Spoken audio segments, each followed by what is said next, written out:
তো গাইস আজকে শেয়ার করব একটা বিয়ে বাড়ির মেনু। আমি গেছিলাম রিসেন্ট একটা বিয়ে বাড়িতে, সেখানে গিয়ে কি খেয়েছি তোমাদের সাথে শেয়ার করব। চলো গাইস। ফার্স্টে দিয়েছিল পনির পাসিদ্দা, সস আর জল, স্যালাড। পনির পাসিদ্দাটা আবার ভালোই লেগেছে, আমি পনির খাই না, তবু এখানে আবার ভালোই লেগেছে। তারপর দিয়েছে ডাল পুরি, চানা মশলা।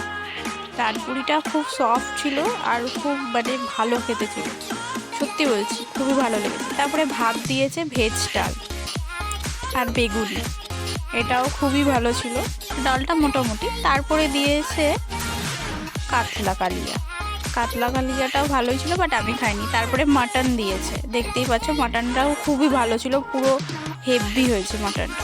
তারপরে তো চাটনি দিয়েছে, পাঁপড় দিয়েছে আর এক রকমের মিষ্টি, বাটার রোল এটা। আর এটা হলো রসগোল্লা আর আমদই। কেমন লাগলো?